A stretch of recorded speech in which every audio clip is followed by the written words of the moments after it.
नमस्कार, जय हिंद। आज सीखेंगे कक्षा 9वीं से हिंदी और हिंदी में क्या सही विकल्प या खाली स्थान आ सकते हैं, तो उनका सीखने का प्रयास करेंगे।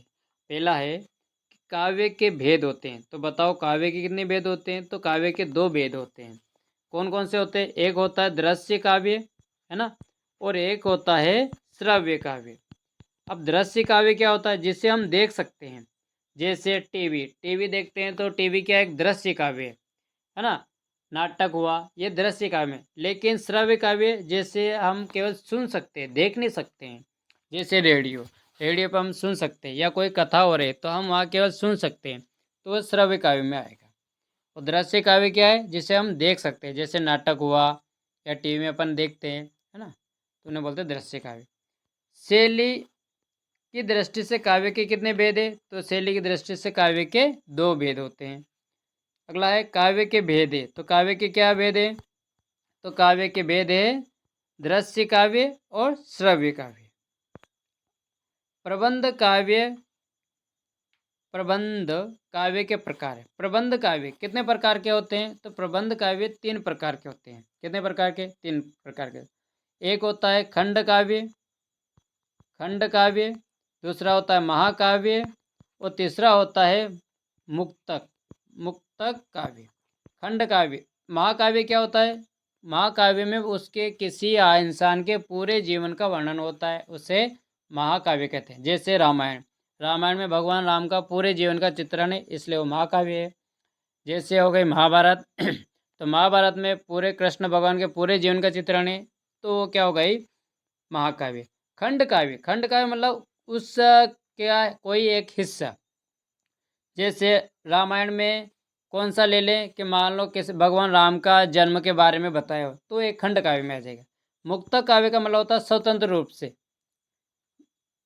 स्वतंत्र रूप से कोई काव्य करना, तो मुक्तक काव्य में आएगा।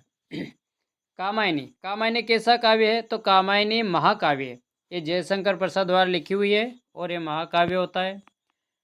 रस के बिना काव्य कैसा है? अगर काव्य पढ़ेंगे, काव्य मतलब कविता पढ़ेंगे, अगर उसमें रस नहीं आएगा, रस का मतलब होता है आनंद, आनंद ही नहीं आएगा, तो क्या हो जाएगी? वो नीरस हो जाएगी। अगला है रस के अंग। तो रस के कितने अंग है? तो रस के 4 अंग होते हैं। कौन कौन से होते हैं? पहला होता है स्थायी भाव, अनुभाव, विभाव और संचारी भाव। ये रस के कितने अंग होते हैं? 4 अंग होते हैं।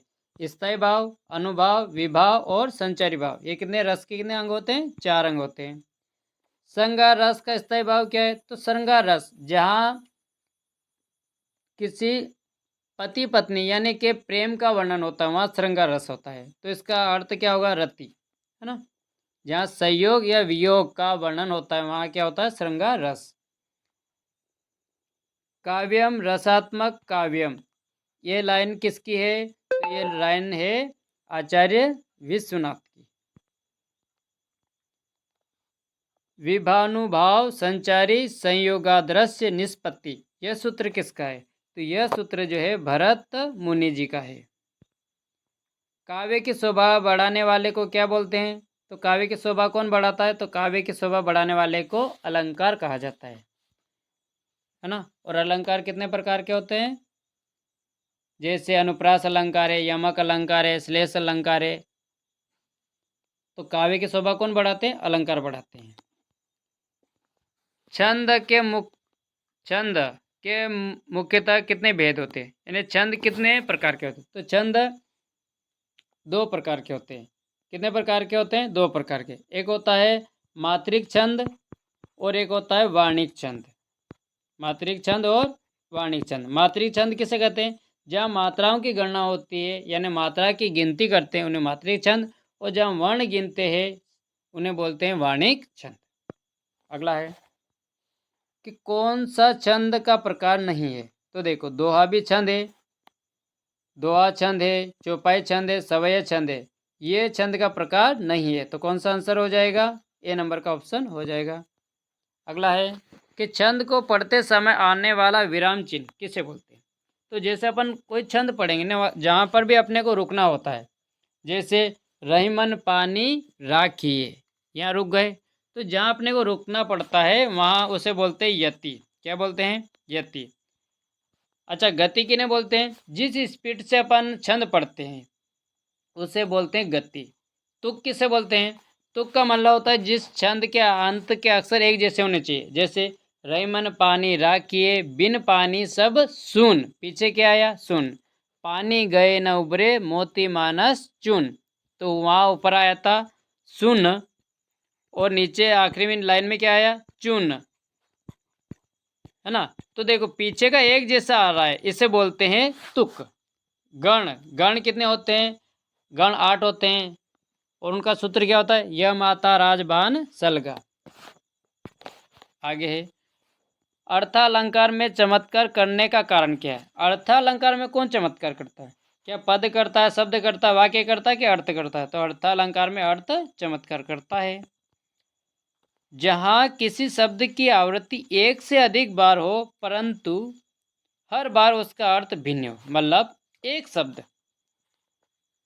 अधिक बार आए, मतलब शब्द वही है, अधिक बार आए, लेकिन उसका हर बार अर्थ क्या होना चाहिए? अलग अलग होना चाहिए। जैसे जैसे मैं लिख रहा हूँ, जैसे मान लो मैंने लिखा कनक। क्या लिखा? कनक। फिर लिखा मैंने कनक। जैसे सूत्र एक होता दोहा कि कनक कनकते सो गुनी मादकता अधिका, या खाए बोराए जग वा पाए बोराए। तो कनक इसमें 2 बार आया।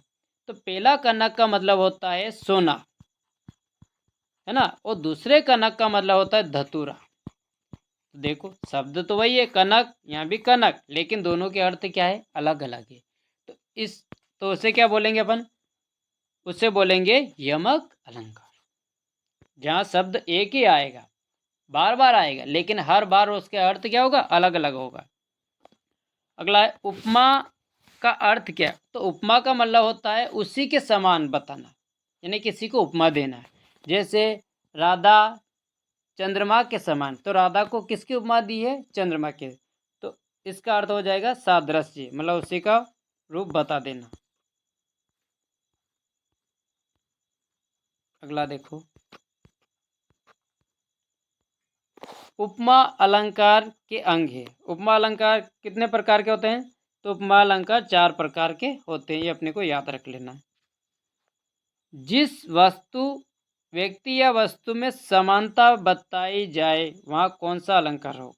जिस व्यक्ति या वस्तु से समानता बताना है उसे क्या बोलेंगे? जिस व्यक्ति या वस्तु से समानता बताना उसे बोलेंगे उपमान। क्या बोलेंगे? उपमान। अच्छा, उपमेय क्या होता है? देखो मैंने लिखा कि राधा चंद्रमा चंद्रमा के समान है। तो राधा, राधा क्या हो गई? उपमेय हो गई। और राधा की तुलना किससे कर रहे हैं अपन? चंद्रमा से कर रहे हैं। तो चंद्रमा क्या हो गया? उपमान हो गया। क्या हो गया? चंद्रमा उपमान हो गया, और राधा कौन हो गई? उपमेय हो गई। तो इस तो अगर जिस व्यक्ति या वस्तु से समानता बताना है उसे क्या कहेंगे अपन? उपमान कहेंगे। अगला देखो, मेघ आए बड़े बन ठन के संवर की। अब मेघ, मेघ यानी क्या होता है? बादल। आए बड़े बन ठन के संवर के, मतलब मेघ जो है बड़े बन ठन के आए हैं, मतलब एक दूल्हे की तरह आ रहा है। तो देखो मेघ तो बादल होता है, लेकिन उसका रूप कैसा बना दिया? जैसे कोई आदमी आ रहा बन ठन के, है ना। तो यहाँ उसका काय का रूप बना दिया? मानवीकरण रूप बना दिया, मतलब मेघ को क्या बना दिया? आदमी बना दिया, मानव बना दिया। इसलिए यहाँ कौन सा अलंकार होगा? मानवीकरण हो जाएगा। ये इसके आंसर देख लेना सभी के। और अगला देखो क्या है? खाली स्थान देखो, अनुभूति के पक्ष का संबंध कविता के किससे? अनुभूति। अब बताओ किसी चीज़ की अनुभूति अपने को कहाँ से होगी? बाहर से होगी कि अंदर से होगी? तो अनुभूति हमेशा अंदर से होती है, मतलब अच्छा लगना बुरा लगना बाहर से थोड़ी होता है, अंदर से होता ना। कोई दुखी होगा तो क्या बाहर से होगा? क्या नहीं, अंदर से दुखी होगा। तो ये इसका क्या हो जाएगा? आंतरिक। खंड काव्य के जीवन में चित्रण। खंड काव्य, खंड मतलब मैंने बताया महाकाव्य और खंड काव्य। तो खंड काव्य में उसके केवल एक भाग का ही वर्णन होता है, उसके पूरे जीवन का वर्णन नहीं होता है, इसलिए क्या आएगा? एक अंश का। अगला है महाकाव्य में जीवन का क्या होता है? संपूर्ण जीवन, मतलब उसके पूरे जीवन का वर्णन होता है। काव्य रस को काव्य की क्या कहा? तो रस को काव्य का क्या बताया गया है? आत्मा कही गई। और ये है ना, रस को काव्य की क्या कही? आत्मा कही। रस के कितने प्रकार है? तो रस के 9 प्रकार होते हैं, है ना। रस कितने प्रकार के? 9 प्रकार के। श्रृंगार रस हुआ, है ना, भयानक रस हुआ, रौद्र रस हुआ, वीर रस हुआ। इस तरह से 9 प्रकार के होते हैं। वीर रस का स्थायी भाव क्या है? वीर वीर मतलब क्या आ जाएगा वीर में? उत्साह आ जाएगा, है ना। शोक किसका होता है? करुण रस का क्या होता है? शोक होता है। और वीर रस का स्थायी भाव क्या है? उत्साह, मतलब जोश में आ जाता आदमी। जैसे खूब लड़ी मर्दानी हो तो झांसी वाली रानी थी, इस तरह से इसका उदाहरण होता है। रौद्र रस, रौद्र का मतलब क्या होता है? क्रोध आना आदमी को, तो इसका क्या हो जाएगा? क्रोध, है ना। अगला करुण, करुण रस का मतलब करुणा करना, मतलब दुखी होना, तो इसका क्या आ जाएगा? शोक आ जाएगा, है ना। और इसका उदाहरण क्या होता है करुण रस का?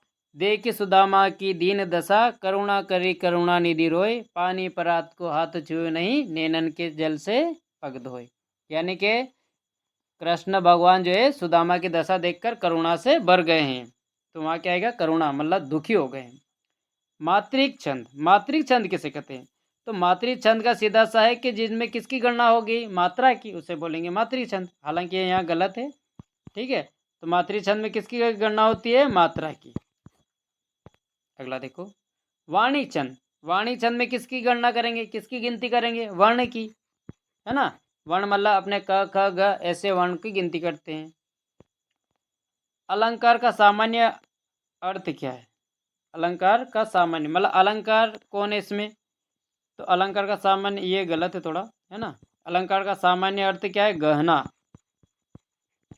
आभूषण। अलंकार का मतलब आभूषण होता है, गहना होता है, जो अपन गले में पहनते हैं, तो उसे क्या बोलते हैं? अलंकार बोलते हैं। उसी तरह से काव्य का अलंकार मतलब उसका क्या हो जाएगा? काव्य का गहना हो जाएगा, आभूषण हो जाएगा। आगे, उपमेय में उपमान का आरोप, मतलब उपमेय में उपमान का आरोप क्या हो जाएगा? रूपक अलंकार। मतलब उपमेय को ही क्या कर लिया? उपमान मान लिया, मतलब राधा को ही क्या मान लिया? चंद्रमा मान लिया, उसे क्या बोलेंगे? रूपक अलंकार। रंगमंच पर अभिनय देखकर अनुभूति होती है, तो रंगमंच, रंगमंच मतलब नाटक। नाटक कौन सा काव्य होता है? देखकर क्या सुनकर? नाटक केवल दृश्य काव्य का मतलब जिसे देखकर या सुनकर, दोनों देखना भी है, तो मेन होता नाटक अपन देखते हैं, इसलिए दृश्य का हो जाएगा। देखो, काली लहर कल्पना काली, अब इसमें क्या शब्द आ रहा? देखो, क आया, यहाँ भी क आया, यहाँ भी क आया। तो अगर कोई एक वर्ण, जैसे क बार बार आ रहा ना, तो कोई एक वर्ण जब बार बार आएगा तो वहाँ हो जाएगा अनुप्रास अलंकार। मतलब एक वर्ण जब बार बार आएगा तो वहाँ क्या होगा? अनुप्रास अलंकार। देखो, यहाँ क आ रहा है, यहाँ भी क आ रहा है, यहाँ भी क आ रहा है, तो क्या होगा? अनुप्रास अलंकार। अगला देखो, सोई संत सुजान, इसमें क्या आया? स, इसमें स, इसमें स, तो कौन सा अलंकार होगा? अनुप्रास अलंकार हो जाएगा। अगला है कि वर्ण मात्रा यति तुक आदि को ध्यान में रख कर की गई शब्द रचना क्या कहलाती है? तो वर्ण मात्रा यति गति ये सभी किस में आते हैं? ये सभी छंद में आते हैं ना। अगला देखो, क्षितिज अटारी गहराई में कौन सा अलंकार है? तो इसमें है रूपक अलंकार। पत्थरों द्वारा पानी पीना, क्या पत्थर कभी पानी पीते हैं क्या? नहीं, लेकिन पत्थर भी पानी पी रहे हैं, मतलब कोई वो इंसान ही होगा तभी तो पानी पी रहा है, तो इसका कौन सा रूप हो जाएगा? मानवीकरण। अगला है, रस खान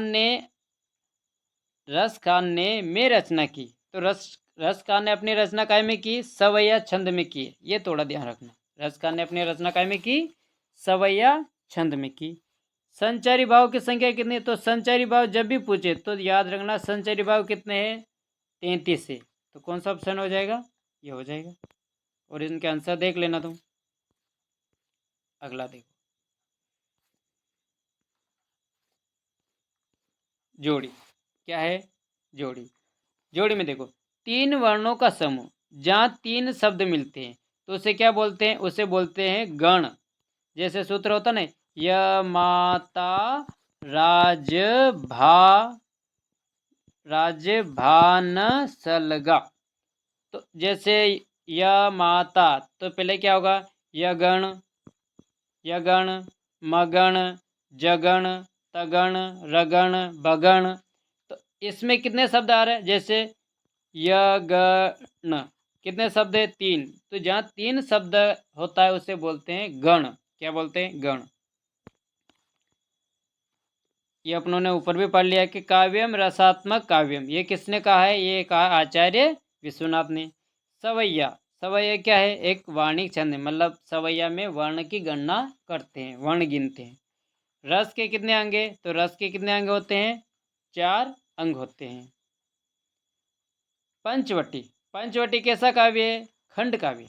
देखो पंचवटी अपन रामायण में देखते हैं कि पंचवटी एक दृष्टांत है जहाँ माता सीता का हरण हुआ था, तो एक खंड काव्य है। लेकिन रामायण एक पूरा क्या है? महाकाव्य है ना।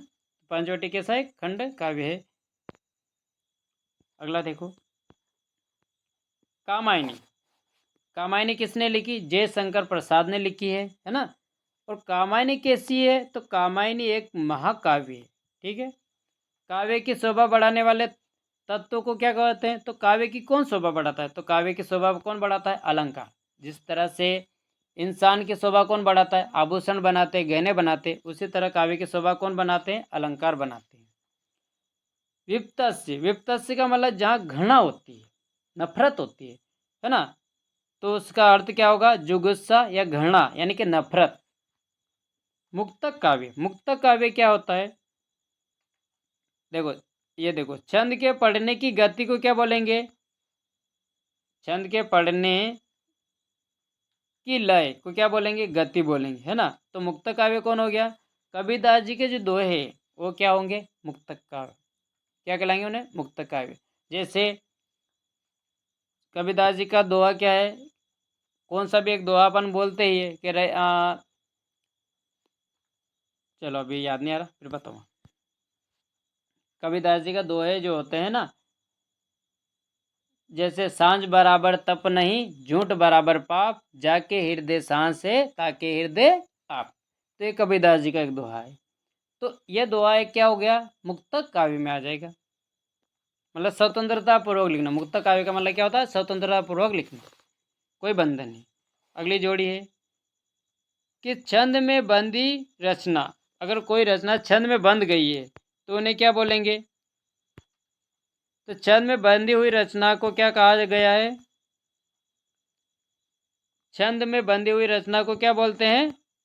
इसको बोलेंगे अपन, क्या बोलेंगे? काव्य बोलेंगे। अगला, प्रबंध काव्य के भेद कितने हैं? तो प्रबंध काव्य मैंने अभी तुम्हें बताया 3 प्रकार के होते हैं। कौन कौन से होते हैं? महाकाव्य होते हैं, खंड काव्य होते हैं और मुक्तक काव्य होते हैं। तो कितने प्रकार हो गए इसके? 3। काव्य की आत्मा, तो काव्य की आत्मा किसको कहा है?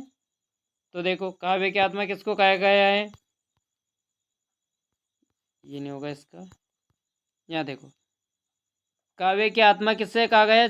रस को। रस को क्या कहा गया? काव्य की आत्मा। छंद के अंतिम वर्णों की आवृत्ति को क्या बोलेंगे? तुक। मैंने ऊपर तुम्हें बताई है यार कि पीछे के शब्द मिलना है, मिलते हैं तो उसे क्या बोलते हैं? तुक। उपमेय में उपमान का आरोप, अभी मैंने तुम्हें बताया कि उपमेय में उपमान का आरोप क्या कहलाएगा? रूपक अलंकार। क्या कहलाएगा? रूपक अलंकार कहलाएगा।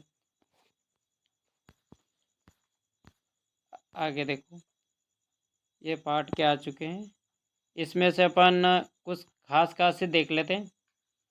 क्या है? प्रबंध काव्य के भेदों के नाम लिखिए। तो प्रबंध काव्य के भेद कितने? 3 है। कौन कौन से? महाकाव्य, है ना, महाकाव्य, खंड काव्य और मुक्तक काव्य, ये इसके भेद हो जाएंगे। रसात्मक काव्यम अर्थात रसयुक्त काव्य क्या कहलाता है? तो रसात्मक काव्यम, तो रसयुक्त वाक्य क्या कहलाएगा? छंद कहलाएगा, है ना। और ये किसने कहा है? आचार्य विश्वनाथ ने।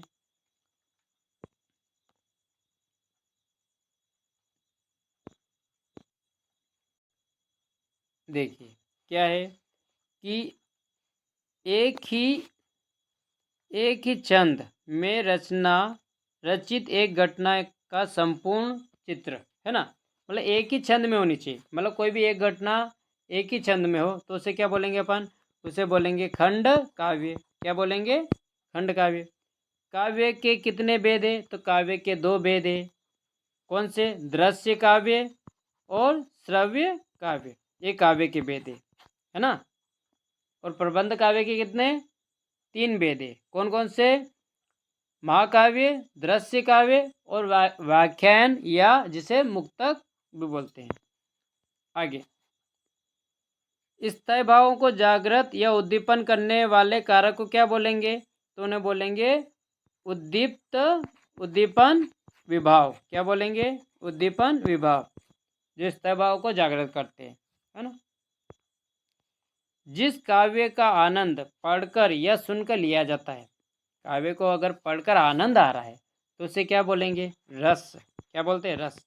यानी कोई चीज़ पढ़कर अगर अपने को खुशी मिल जाती है तो अपन कहते हैं हाँ आनंद आ गया, मतलब रस आ गया, मजा आ गया, तो उसे बोलेंगे रस। काव्य के शाब्दिक अनुशासन का नाम क्या है, मतलब कविता काय में होनी चाहिए, अनुशासन में होनी चाहिए, शब्द के अनुशासन में होनी चाहिए, मतलब नियम के अनुसार होनी चाहिए, उसे बोलेंगे छंद। और छंद हमेशा काय में चलता है, नियम के अनुसार चलता है। दोहा के प्रथम चरण में कितनी मात्रा होती है, तो देखो दोहा के प्रथम चरण में तो 13 मात्रा, और द्वितीय चरण में कितनी मात्रा, 11। तीसरे चरण में भी 13 मात्रा, और चौथे चरण में कितनी मात्रा होती है, 11 मात्रा होती है। अगला, जहाँ काव्य का आधार शब्द होता है वहाँ कौन सा अलंकार होता है, देखो आधार क्या बताया, शब्द, तो वहाँ कौन सा होगा, शब्द अलंकार। और जहाँ अर्थ होगा तो वहाँ अर्थालंकार हो जाएगा। बालों के सांपों में कौन सा अलंकार है, बालों के सांपों में कौन सा अलंकार है, तो देखो बालू के सांपों में कौन सा अलंकार है, तो बालू के मतलब बालू को ही क्या मान लिया, बालू के सांप, है ना, मतलब सांप को समान मान लिया, बालू के सांप, मतलब बालू को ही क्या माना, सांप माना है, मतलब इसमें कौन सा हो जाएगा, इसमें हो जाएगा उपमा अलंकार। कौन सा, उपमा अलंकार। आगे देखो उपमा अलंकार की क्या क्या पहचान हो सकती है, इसमें आता है ज़्यादातर एक तो सा, सी या के, ऐसे शब्द आ जाए तो वहाँ कौन सा होगा, उपमा अलंकार। पाहुन जो आए हो, अगर जो, ये शब्द याद रखना, जो, है ना, त्यों त्यों, ऐसे शब्द आ जाए तो वहाँ कौन सा हो जाएगा, वहाँ हो जाएगा आपका उत्प्रेक्षा अलंकार। कौन सा हो जाएगा, उत्प्रेक्षा अलंकार। आगे, हरि हंस मुख हरियाली है हिम आतम में कौन सा अलंकार, देखो तो यहाँ क्या है, ह है, यहाँ भी ह है, यहाँ भी ह है, तो इन सब में काय की आवृत्ति हो रही, ह की, तो कौन सा अलंकार हो जाएगा, तो यहाँ हो जाएगा अनुप्रास अलंकार। कौन सा अलंकार, अनुप्रास अलंकार हो जाएगा।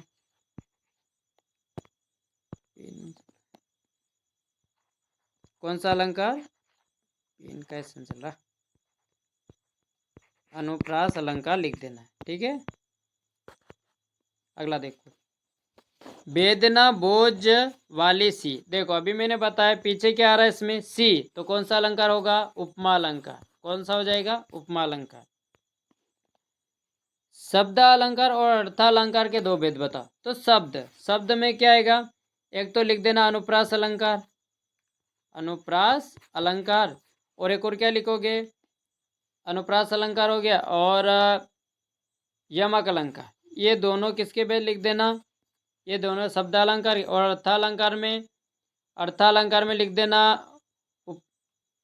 अर्थ के कारण है तो उपमा अलंकार, और उत्प्रेक्षा अलंकार ये रूपक अलंकार, ये इसके भेद लिख देना है। स्वान रूपी संसार है, अब स्वान कोई क्या मान लिया, संसार मान लिया, तो यहाँ कौन सा अलंकार हो गया, रूपक अलंकार हो जाएगा।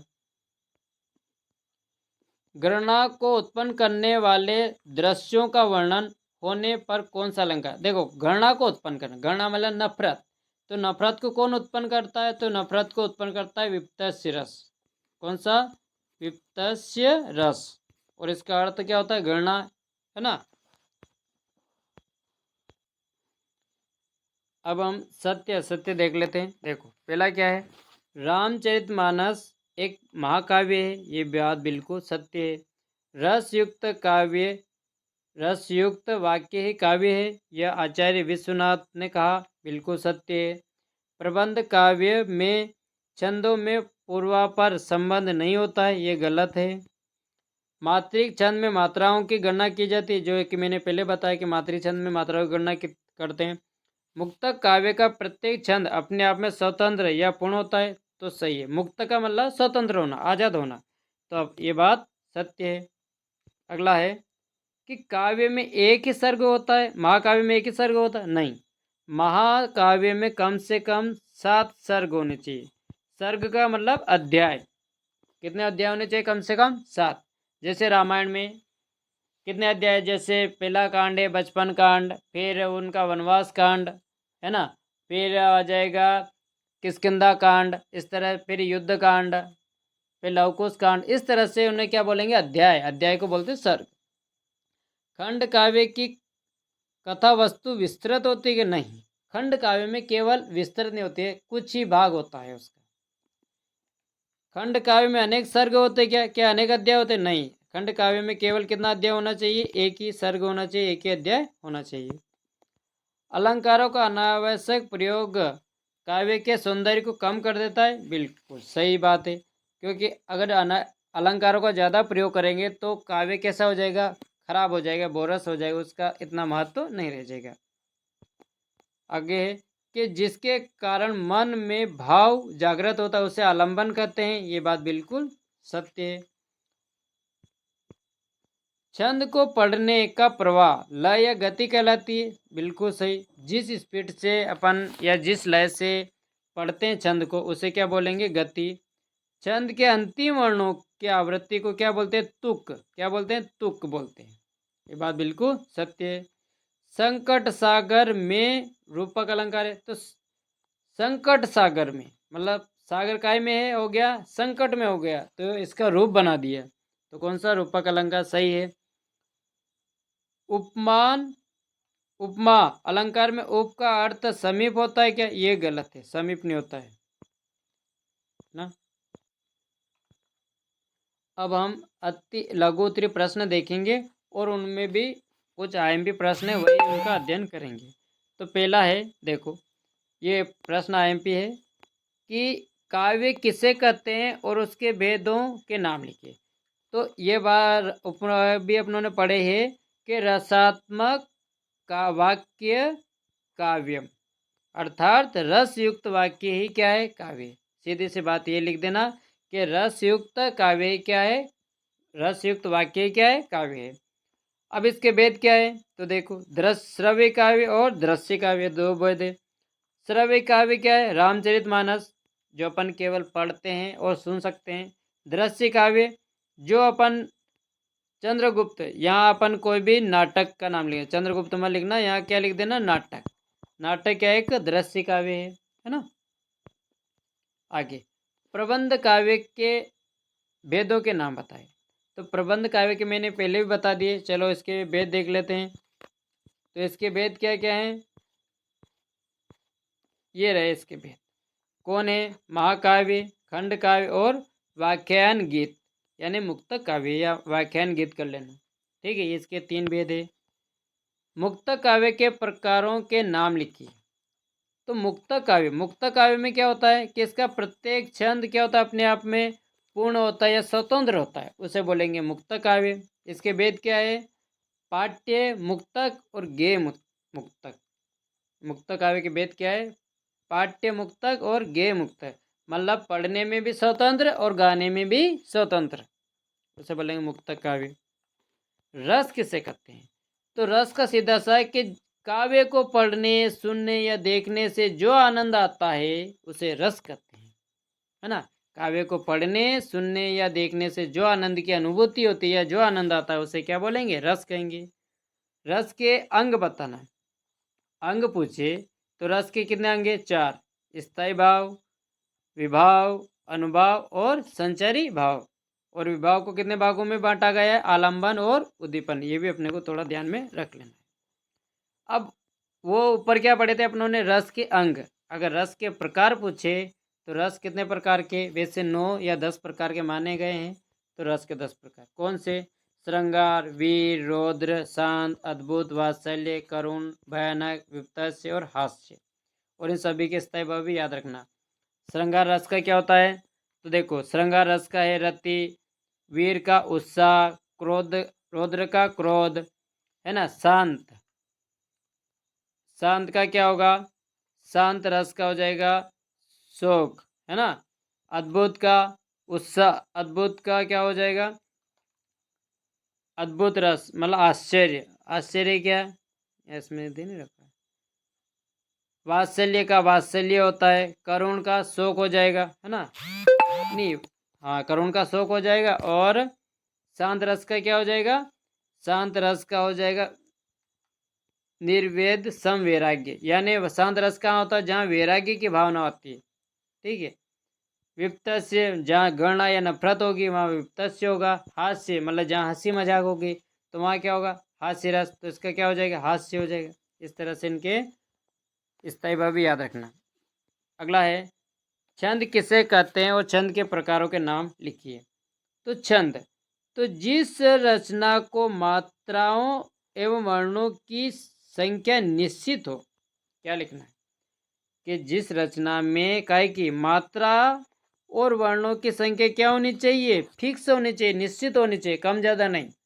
उसे हो तथा क्या होना चाहिए? उसमें यति होनी चाहिए, गति होनी चाहिए और तुक होने चाहिए। उसे क्या बोलेंगे? छंद बोलेंगे। मतलब उसमें मात्रा भी फिक्स होनी चाहिए। 13 मात्रा लगेगी तो 13 लगी, 14 नहीं लगाना है। 11 मात्रा आएगी तो 11 ही आएगी, 13 नहीं करना, है ना। मात्रा फिक्स, वर्ण फिक्स, है ना। और उसमें गति, यति, तुक ये सभी का ध्यान रखा जाता है। उसे क्या बोलेंगे? छंद कहेंगे। अब छंद के प्रकार कितने हैं देखो। तो छंद के 2 प्रकार हैं, मात्रिक छंद और वाणिक छंद। मतलब जहाँ मात्रा की गणना होती है उसे मात्रिक छंद, जहाँ वर्णों की गणना होती है उससे वाणिक छंद। और इनके उदाहरण भी है दोहा, चौपाई, है ना। और वाणिक छंद में कवित है, सवैया है। अगला है दोहा की परिभाषा उदाहरण से दीजिए। दोहा, तो दोहा क्या है? पहले तो ये बात ध्यान रखना कि दोहा एक मात्रिक छंद है। मतलब इसमें मात्रा की गिनती करना है। इसके कितने चरण होते हैं? तो इसमें 4 चरण होते हैं। पहले और तीसरे चरण में मतलब देखो, पहला, ये दूसरा, है ना, तीसरा और ये चौथा। तो पहले चरण और तीसरे चरण में 13-13 मात्रा, दूसरे चरण और चौथे चरण में 11-11 मात्रा इसकी होती है। और अंत में गुरु लघु होता है। गुरु का मतलब क्या होता है? जिसकी 2 मात्रा होती है उसे गुरु, और जिसकी 1 मात्रा होती है उसे लघु होता है। ये उदाहरण दे रखा देखो। रहीमन पानी राखिए, बिन पानी सब सून, पानी गए न उभरे, मोती मानस चून। तो देखो इसकी मात्रा काउंट करते हैं। हालांकि ये रीमनी रहीमन है। तो र की कितनी मात्रा होती है? 1। र की 1। ही में छोटे की मात्रा है इसलिए 1 मात्रा हो जाएगी। कितनी मात्रा हो जाएगी? 1। माँ में 1 मात्रा, है ना। और न की भी 1 मात्रा, 4 मात्रा यहाँ हो गई। आ की मात्रा इसलिए कितनी मात्रा लगेगी? 2। न में बड़ी की मात्रा है इसलिए 2 मात्रा। रा में बड़ी की मात्रा इसलिए 2 मात्रा, छोटी की मात्रा इसलिए 1 मात्रा। और ए भी दीर्घ स्वर है इसलिए इसमें कितनी मात्रा हो गई? 2 मात्रा। तो इनके गिन लो, 2 ने 3 ने 2 5 और 2 कितना हो गई? 7 और 2 9, 9 और 4 कितनी हो गई? 13। तो यहाँ तक देखो 13 मात्रा। तो इसमें भी 13 मात्रा होगी, इसमें 11 मात्रा और इसमें भी 11 मात्रा होगी। ठीक है, इस तरह से दोहा बनता है।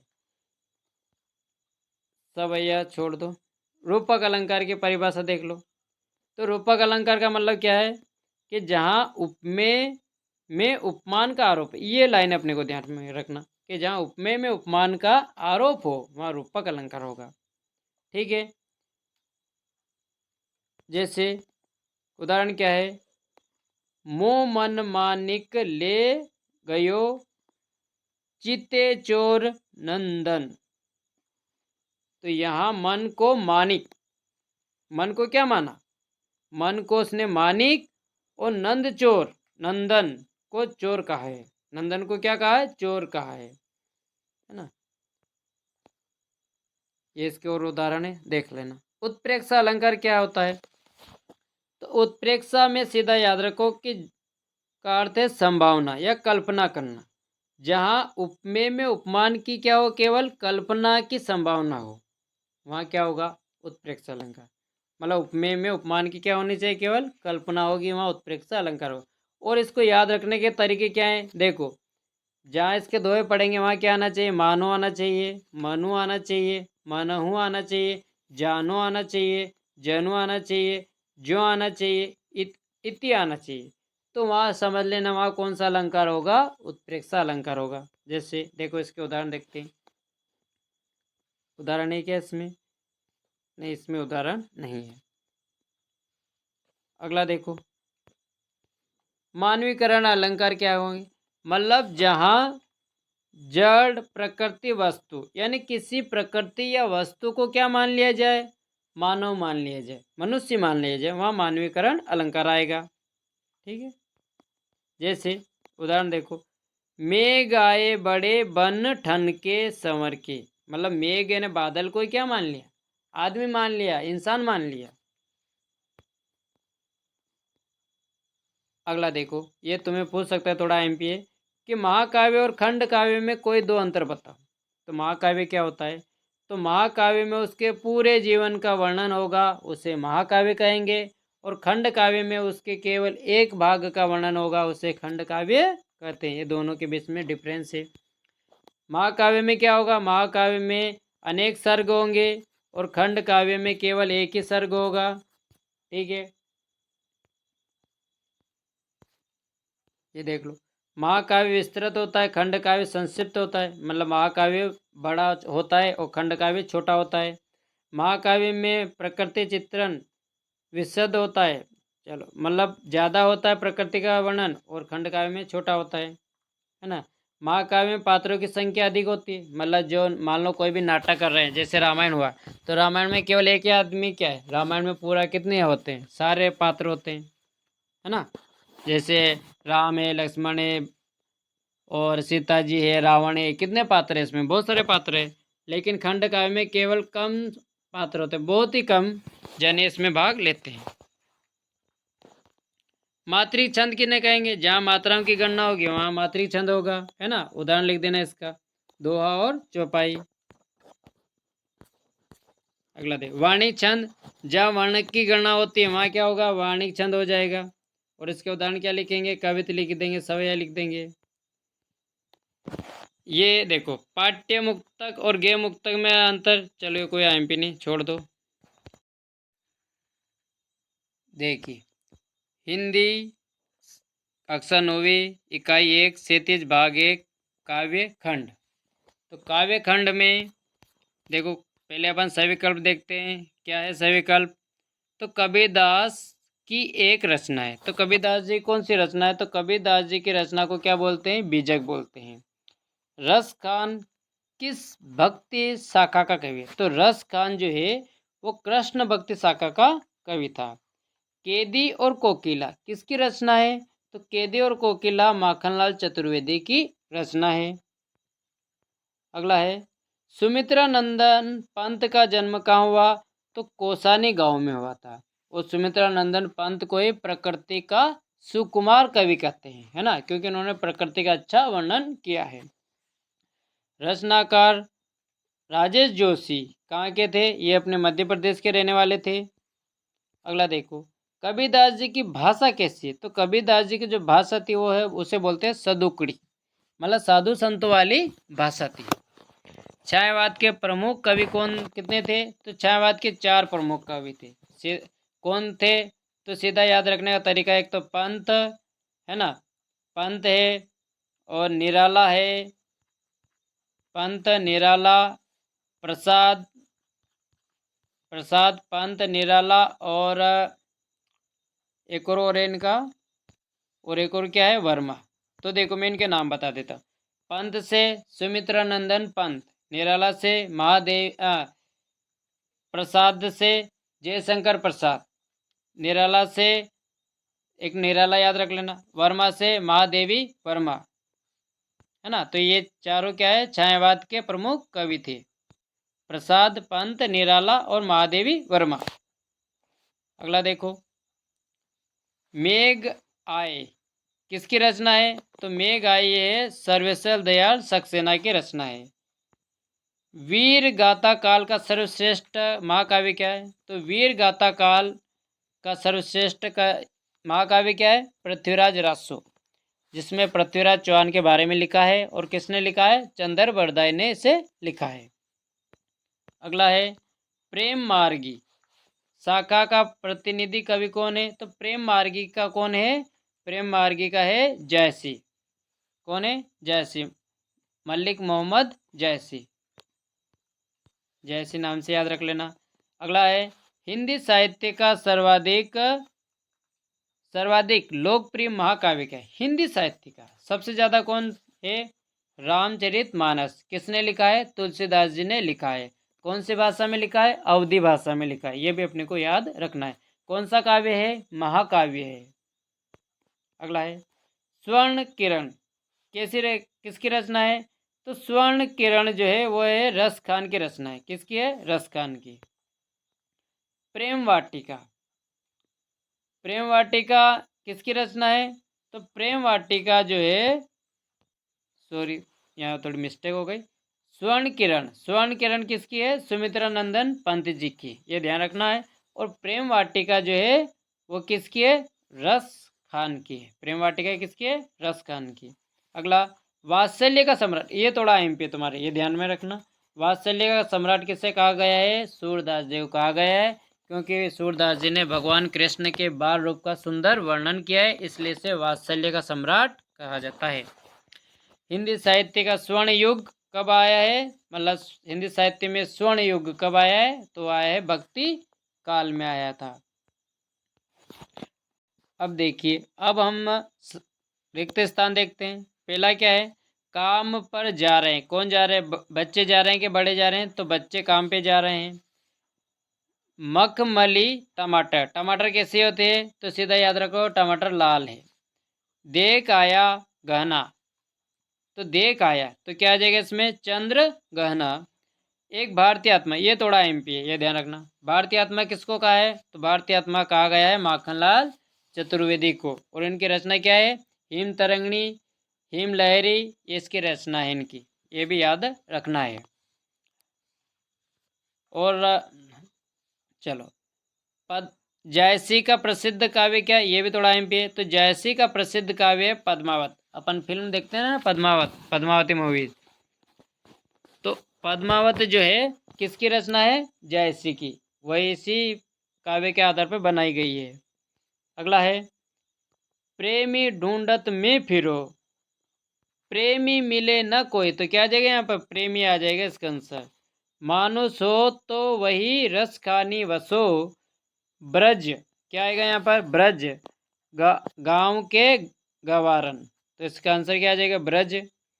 कवि ने लता का मानवीकरण के रूप में किसका वर्णन किया? लता मतलब झाड़ियाँ, ये जो पेड़ों के ऊपर चढ़ती ना उन्हें बोलते लता। तो लता का वर्णन किस पे किया गया है? नवविवाहिता के रूप में किया गया है। कैदी और कोयल कैसे हैं? दोनों कैसे हैं? देश के लिए गुलाम है। यह एमपी है कि ज्ञान मार्गी भक्ति धारा के प्रतिनिधि कवि कौन है? ज्ञान मार्गी कौन थे? तो ज्ञान मार्गी थे कबीर दास जी को ज्ञान मार्गी कहा गया है। आगे देखिए, मखमली पेटियों सी लटकी छिमिया, बीज लड़ी, छिपाई के दिखाई, तो इसमें क्या आ जाएगा? छिपाई, है ना, क्या आ जाएगा? छिपाई। अगला है ग्राम श्री के रचनाकार कौन थे? तो ग्राम श्री किसने लिखी है? तो ग्राम श्री लिखी है सुमित्रा नंदन पंत जी ने लिखी है ग्राम श्री। खुलेगी सांकल बंद की, तो देखो सांकल काय की होती है, घर की होती है कि द्वार की होती है, तो द्वार की होती है, तो द्वार याद रख लेना। ठीक है, अब अपन जोड़ी देखते हैं। देखो जोड़ी में क्या है, हालांकि इसका आंसर नीचे दे भी रखा है। वाक, तो वाक को किस, वाक कौन था, तो वाक एक कश्मीरी कवियत्री थी, एक न महिला जो है वो कश्मीर के रहने वाली महिला कवियत्री थी। सब विश्व, सब विश्व क्या है, सब विश्व किसका है, अमृत होय का। क्यों गाती हो, क्यों गाती हो, ये क्या है, कोकिल, कोकिल की मतलब कोयल का है। ग्राम श्री, ग्राम श्री जो किसकी, अभी अपनों ने देखा किसकी रचना थी, सुमित्रा नंदन पंत जी की है। सर्वेश्वर दयाल सक्सेना की क्या है, तो बाल पत्रिका परागे। देख लेना, वैसे कोई आईएमपी नहीं है ये, इसकी थोड़ा आईएमपी है। देखो रामचरितमानस किसने लिखा है, तुलसीदास जी ने। कृष्ण भक्ति धारा के कौन थे, कृष्ण भक्त, कृष्ण भक्त कौन है, मीराबाई, है ना। सूफी संत, सूफी संत कौन थे, जयसी, और जयसी ने कौन क्या लिखा है, पद्मावत लिखा है, ये भी ध्यान रखना। कबीरदास जी, कबीरदास जी क्या करते हैं, कबीरदास जी बाह्य आडंबरों का विरोध करते हैं, बाहरी आडंबर जो है जैसे पूजा पाठ, मूर्ति पूजा, इन सभी का क्या किया उन्होंने, विरोध किया है। कौन सी भाषा है इनकी, सदुकड़ी भाषा है। कौन सा ग्रंथ लिखा है इन्होंने, तो इन्होंने बीज ग्रंथ लिखा है, ये भी अपने को ध्यान में रखना है। या साखी भी बोलते हैं, साखी भी इन्होंने लिखी है।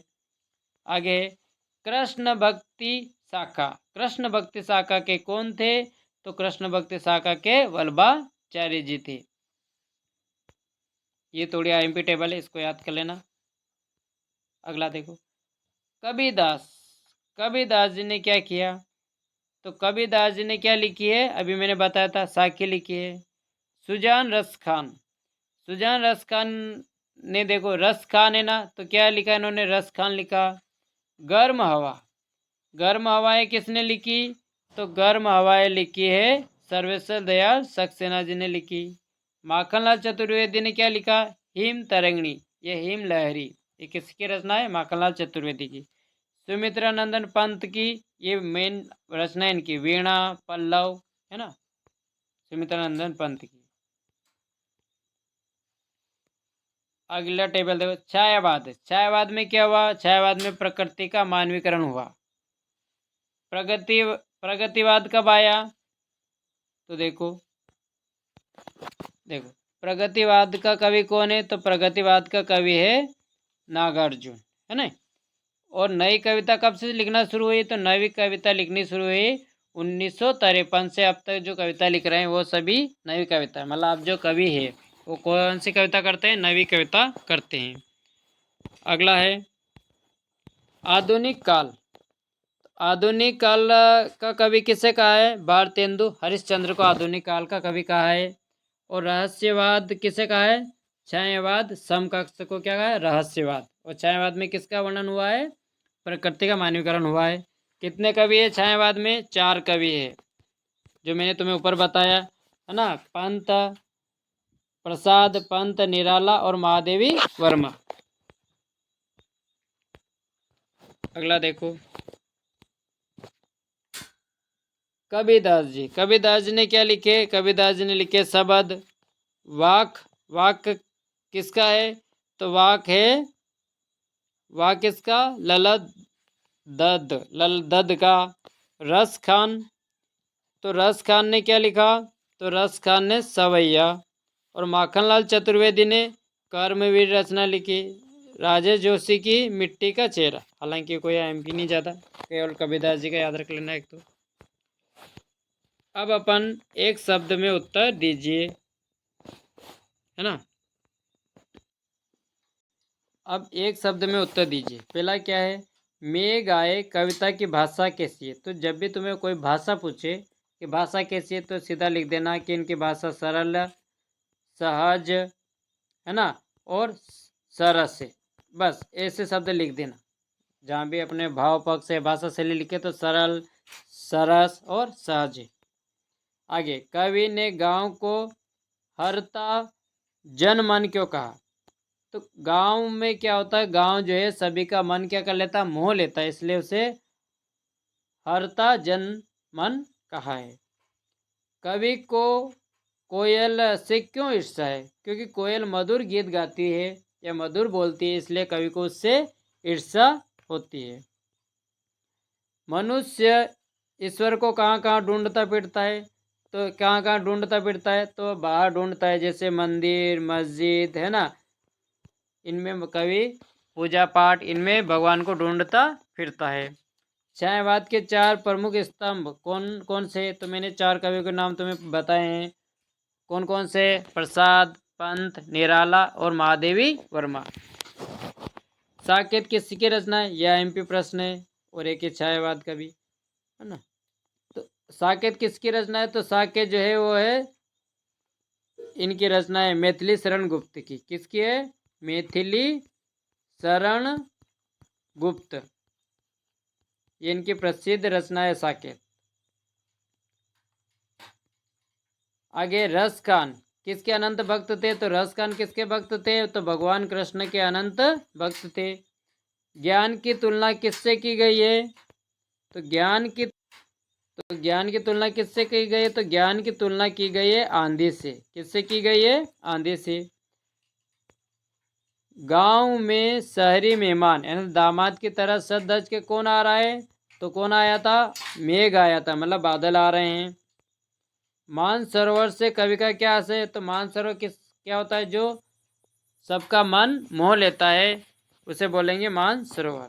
कवित्री का घर जाने से क्या तात्पर्य है? तो घर जाने से तात्पर्य है कि वह अपने आप को मुक्ति पाने से है, मोक्ष पाने से है। कवि का ब्रज के वन बाग और तालाब को निहारने के पीछे कारण क्या है? तो कृष्ण का सानिध्य, यानी कवि जो है वो ब्रज के वन को क्यों निहार रहा है? तो वहाँ पर अपने भगवान कृष्ण का क्या कर सके? सानिध्य कर सके, भगवान कृष्ण की छवि को देख सके। अगला देखो, सही या गलत में देख लो। सुमित्रा नंदन पंत प्रकृति प्रेमी कवि है, जो कि मैंने पहले बताया था कि सुमित्रा नंदन पंत ने प्रकृति का अच्छा वर्णन किया है, तो ये सही है। इसमें देख लो, निराला की रचना कुकुरमुत्ता है, ये बात बिल्कुल सत्य है। मीराबाई आदिकाल की कवित्री है क्या? नहीं, ये आदिकाल की नहीं, ये कौन से काल की है? भक्ति काल की है। कौन से काल की है? भक्ति काल की। जैसी सूफी काव्य परंपरा के कवि है क्या? बिल्कुल सही है। तुलसीदास जी रीतिकाल के कवि है क्या? नहीं है, ये किस काल के कवि है? भक्ति काल के कवि है तुलसीदास जी। सूरदास भक्ति का काल की रचना के कवि है क्या? तो सूरदास जी भक्ति काव्य के रचनाकार है क्या? तो रचनाकार नहीं है, ये इसलिए गलत हो जाएगा, है ना। कामायनी की रचना तुलसीदास जी ने की क्या? नहीं की। कामायनी की रचना किसने की? जयशंकर प्रसाद ने। कामायनी किसने लिखी? जयशंकर प्रसाद ने लिखी है, जो छायावादी कवि है। ईश्वर काबा कैलाश में मिल गए, क्या बात सत्य है? ईश्वर बाबा कैलाश में मिल गए, ये बात बिल्कुल सत्य है। राम भक्ति शाखा के प्रमुख कवि सूरदास जी क्या? नहीं, राम भक्ति शाखा के प्रमुख कवि कौन थे? तुलसीदास जी, ये अपने को ध्यान रखना। और सूरदास जी किसके हैं? कृष्ण भक्ति, कृष्ण भक्त थे। रामचरितमानस की भाषा अवधी है क्या? बिल्कुल सही बात है। रामचरितमानस किस में है? अवधी भाषा में लिखी गई है। और किसने लिखी है? तुलसीदास जी ने लिखी है। ललित दैद्य कश्मीरी कवित्री है क्या? बिल्कुल सत्य बात है।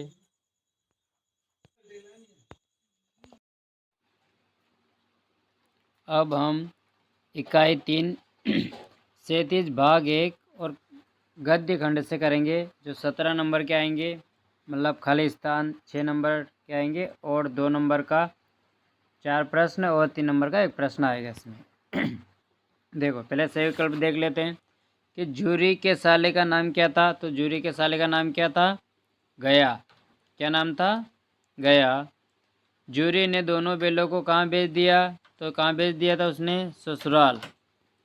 ईश्वर ने बेलों को क्या नहीं दिया? तो ईश्वर ने बेलों को क्या नहीं दिया? तो क्या नहीं दिया है? तो ईश्वर ने बेलों को क्या नहीं दिया? तो ईश्वर ने बेलों को क्या नहीं दिया है? वाणी नहीं दी है। ठीक है।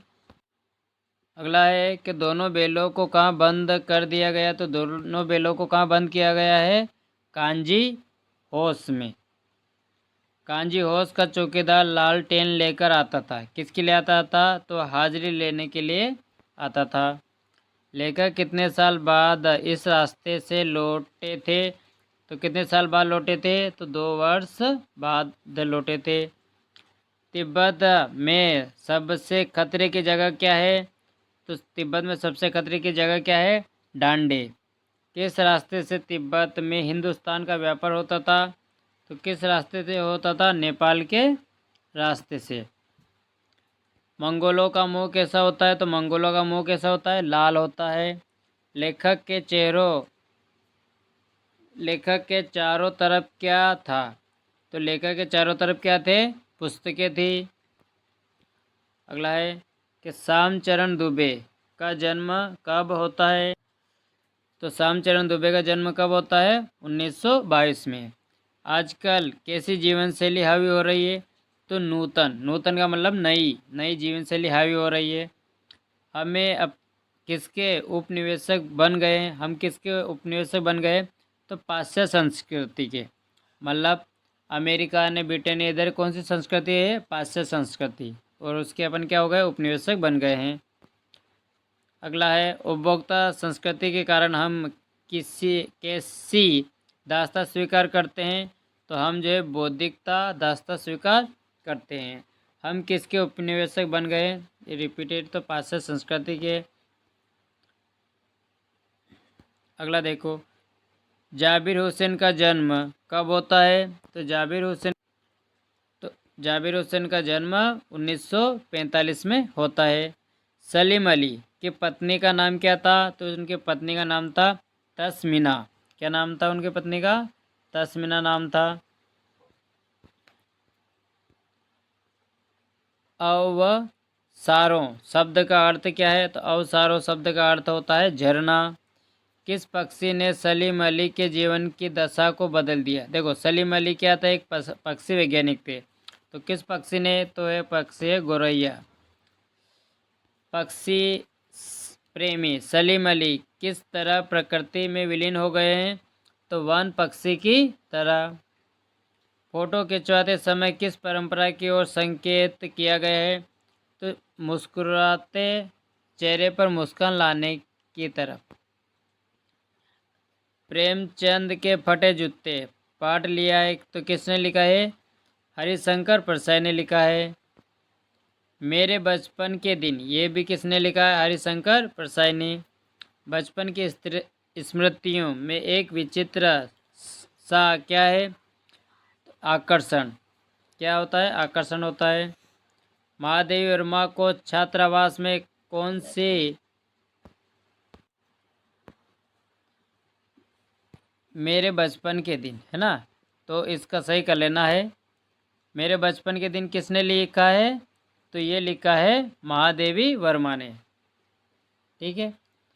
और ये किसने लिखा है, कौन सा, प्रेमचंद के फटे जूते, ये लिखा है हरिशंकर परसाई ने, और मेरे बचपन के दिन लिखा है महादेवी वर्मा ने। बचपन की स्मृतियों में एक विचित्र सा क्या था, तो क्या था, आकर्षण था। क्या होता है, आकर्षण होता है।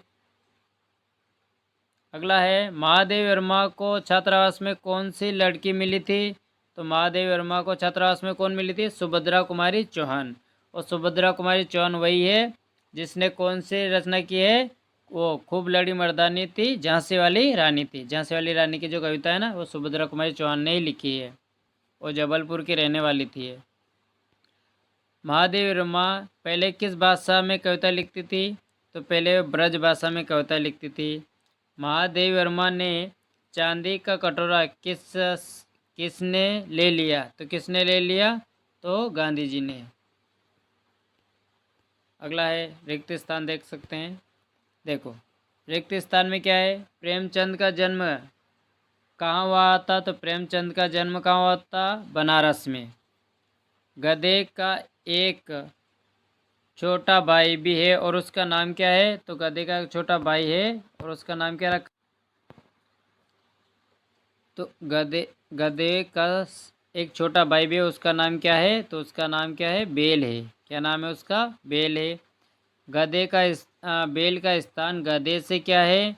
ऊंचा है। लेखक के सामने का फोटो है, तो काय का फोटो है? प्रेमचंद का। लेखक के सामने प्रेमचंद का फोटो है। लेखक की दृष्टि पर अटक गई। किस पे अटक गई थी उसकी दृष्टि? फोटो पे।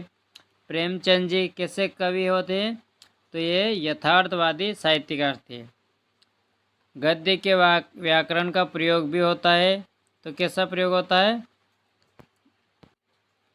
तो कैसा प्रयोग होता है इसका? आसानी से। क्या हो जाएगा इसका ऑप्शन? आसानी से। पात्रों के संवादों में प्रस्तुत रचना कौन सी होती है जिसमें पात्र होते हैं?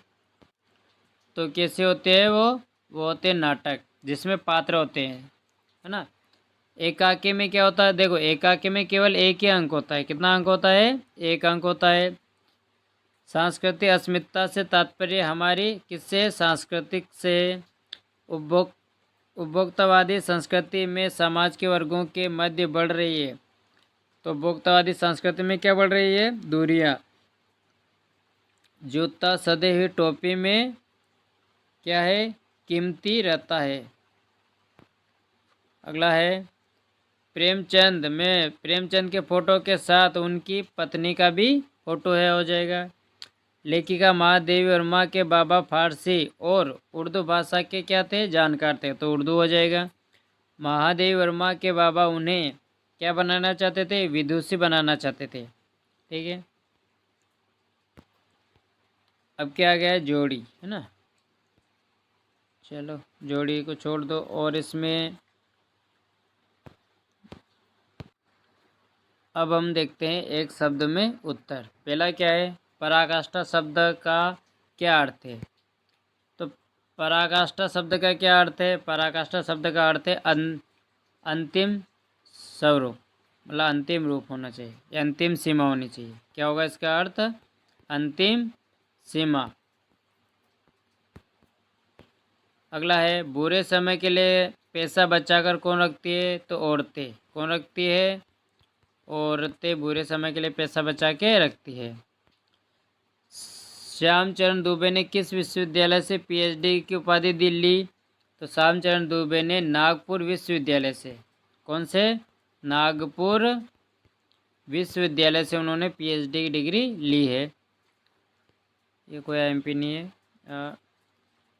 ये देखो साहित्य छठा, देखो कि साहित्यिक पुरखे किसे कहा गया है? तो साहित्यिक पुरखे कहा गया है प्रेमचंद जी को। किसको कहा गया है? प्रेमचंद जी को। महादेवी वर्मा किस गायिका के रूप में प्रसिद्ध है? तो ये आसानी गायिका के रूप में। आसानी। महादेवी वर्मा किस प्रदेश की विधान परिषद की सदस्य थी? तो ये है उत्तर प्रदेश की। कहाँ है? उत्तर प्रदेश की। ये प्रश्न एमपी है ना, कि हिंदी का उपन्यास सम्राट किसे कहते हैं? तो हिंदी का उपन्यास सम्राट किसे कहा गया है? प्रेमचंद जी को हिंदी का उपन्यास सम्राट कहा गया है। प्रेमचंद जी लिखना इसमें। संस्करण किसे कहते हैं? तो संस्करण का अर्थ है किसी घटना का मानवीकरण रूप प्रस्तुत करना ही संस्करण कहलाता है।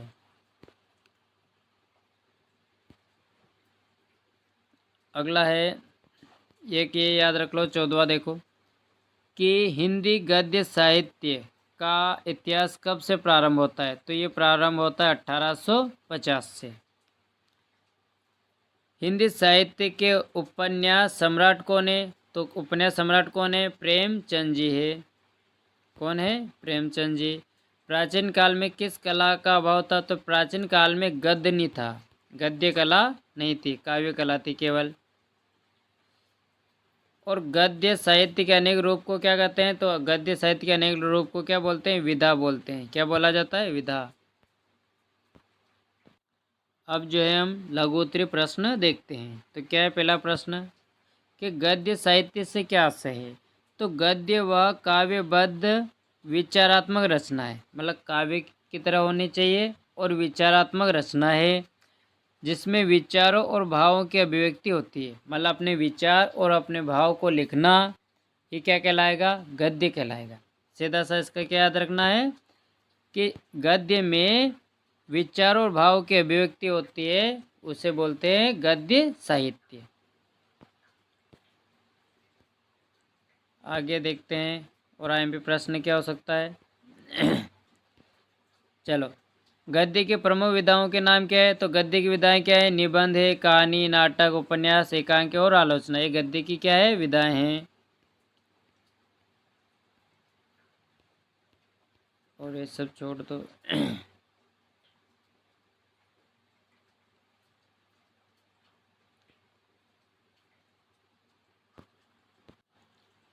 ये देखिए, ये प्रश्न पूछ सकता तुम्हें कि एकांकी की कोई दो विशेषता बताओ। मतलब एकांकी में क्या होगा? केवल एक अंक होगा। एकांकी में मतलब एक अंक होगा और इसमें एक कथा तथा एक ही उद्देश्य होता है। मतलब कोई भी एक छोटी नाटक से भी बहुत छोटी नाटक जिसमें केवल एक छोटी सी कथा होगी और केवल एक उद्देश्य होगा और एक अंक पे होगा, उसे क्या बोलेंगे अपन? एकांकी, है ना। जैसे भारतेंदु हरिश्चंद्र की क्या है? अंधेर नगरी। एक पार्ट था अपने पहले कि अंधेर नगरी, है ना, वाला पार्ट भी था। ये कहाँ की है? देखो, कभी तुमसे पूछ सकता है कि प्रेमचंद जी की कोई दो रचनाएं लिखी है। तो प्रेमचंद जी की दो रचना क्या है? गोदान है और क्या है? गबन है, कफन है, सेवा सदन है। तो ये चार रचना है, इनमें से कोई दो रचना याद कर लेना। उनकी भाषा शैली भी पूछी जाती है। तो प्रेमचंद जी की भाषा शैली क्या है? तो देखो, उनके साहित्य की सच्चाई सादगी है ना। और उनके किसी की अगर भाषा शैली लिखना हो तो मेन पॉइंट ये दो तीन बातें लिख दो इसको, कि भाषा सरल है, सहज और व्यवहारिक है, हिंदी के की विचारधारा एवं उदाहरण शैली का वह प्रयोग करते हैं। और क्या लिख सकते हैं भाषा शैली में? कि वे सरल शब्दों का प्रयोग करते हैं, उनकी भाषा में खड़ी बोली का प्रयोग होता है। इस तरह से कोई किसी की भाषा शैली लिखना है तो थोड़ा बड़ा चढ़ा के लिख दो। कभी तुमसे पूछ ले कि हरिशंकर परसाई की दो रचना बताओ। तो इनकी एक रचना क्या है? भूत के पाँव पीछे है और रानी नागफनी की कहानी। ये दो रचना इनकी याद कर लेना, भूत के पाँव पीछे और रानी नागफनी की कहानी। एक और याद कर सकते हो तो मधुशाला भी इनकी है, मधुशाला, मधुशाला, मधुबाला, ये इनकी रचना है भी है। अब महादेवी वर्मा की दो रचना क्या क्या है याद रखना है। तो एक तो इनकी रचना है, याद रखना, नीरजा, रश्मि, दीपशिखा, अबला, सबला। मेन ये तीनों रचना याद रख लेना, नीरजा, रश्मि और दीपशिखा, है ना। ये किसके? महादेवी वर्मा की। और एक और याद रखना कि महादेवी वर्मा छाया युग की प्रमुख कवियत्री थी, है ना, छाया युग की। देखो, प्रश्न क्या है कि कांजी होज ने कैद पशुओं की हाजिरी क्यों ली जाती है? कांजी होज में कैद पशुओं की हाजिरी क्यों ली जाती है? तो कांजी होज एक प्रकार से पशुओं की जेल थी। यहाँ पर आवारा पशुओं को बंदी बनाकर रखा जाता था और उनका रिकॉर्ड रखा जाता था, इसलिए वहाँ रोजाना हाजिरी वो पशुओं की लेते थे। अगला प्रश्न क्या है कि छोटी बच्ची को बैलों के प्रति प्रेम क्यों उमड़ आया? तो देखो, छोटी बच्ची की माँ मर चुकी थी, सौतेली माँ उसे मारती थी, सताती थी, वह उसके साथ अच्छा व्यवहार नहीं करती थी, है ना। उसके बाद क्या लिख सकते हैं? इसलिए दोनों बैलों व छोटी बच्ची के बीच क्या हो गई? सहानुभूति पैदा हो गई। इस कारण रोज हीरा और मोती को वह एक एक रोटी खिला देती थी। ये इसका आंसर लिख देना है। तुमसे वो पूछ सकता है कि प्रेमचंद जी की कोई दो कहानियों का नाम लिखो। तो प्रेमचंद जी की प्रमुख कहानी क्या है? पंच परमेश्वर है, बूढ़ी काकी है, पूस की रात है ना। ये तीन कहानियों में से कोई भी दो याद रख लेना। कौन है? पंच परमेश्वर, बूढ़ी काकी और पूस की रात। प्रश्न है कि सलीम अली पक्षी प्रेमी कैसे बन गए? तो देखो, बचपन में सलीम अलीम की एयर गन मतलब हवा में चलाने वाली बंदूक से एक गौरैया घायल होकर गिर पड़ी। इस घटना से उनके जीवन की दशा बदल गई और उनका मन दुखी हो गया। वे उसकी सेवा तथा उसके बारे में जानकारी प्राप्त करने में जुट गए। इसके बाद उनकी रुचि पूरे पक्षी संसार की ओर मुड़ गई और वे पक्षी प्रेमी बन गए। मतलब कुल मिला के क्या हुआ कि सलीम अली ने जो है अपनी एयरगन से एक गौरैया पक्षी घायल हो गई है, जिससे वो क्या हो गए हैं, मन से दुखी हो गए हैं। उनके बाद उन्होंने उसकी सेवा की और पक्षियों के बारे में खोजना शुरू कर दिया। इस प्रकार से वो पक्षी प्रेमी बन जाते हैं। अब अपने को एक ऐसा गद्यांश देगा और उस गद्यांश में तुम्हें कहेगा कि इसका गद्यांश का क्या लिखो, एक तो संदर्भ लिखो, प्रसंग लिखो और इसकी व्याख्या करो। तो पहले तो गद्यांश पढ़ लेना है। संदर्भ में क्या लिखा जाता है, संदर्भ में उस गद्यांश का पाठ का नाम लिखते हैं कि कौन सा पाठ है। दूसरा क्या लिखते हैं कि पाठ किसने लिखा है, उस लेखक का नाम लिखा जाता है। ठीक है, जैसा देखो क्या लिखा है यहाँ पर कि जानवरों में गधा सबसे ज़्यादा बुद्धिहीन समझा जाता है। जब हम किसी आदमी को परले दर्जे का बेवकूफ़ कहना चाहते हैं तो उसे गधा कहते हैं। गधा बेवकूफ़ है या उसके सीधेपन, इसकी निरास्पद सहिष्णुता ने उसे यह पदवी दे दी है, इसका निश्चित नहीं किया जा सकता। तो सबसे पहले संदर्भ में क्या लिखना है कि पाठ कहाँ से लिया है, तो पाठ लिया है दो बेलों की कथा से और इसके लेखक कौन है, प्रेमचंद जी है, ये लिखना है।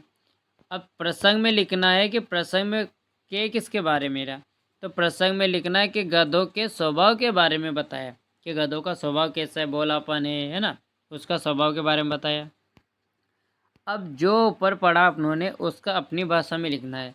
क्या है कि गधों में सदा सबसे अधिक बुद्धिहीन समझा, यानी कि अपनी भाषा में कैसे लिखेंगे कि गधा जो है यानी जानवर जो है उनको सबसे ज़्यादा बुद्धिहीन समझा जाता है। लोग उन्हें सबसे ज़्यादा बेवकूफ़ समझते हैं और जिन लोगों को बेवकूफ़ समझते हैं लोग उन्हें गधा कह देते हैं।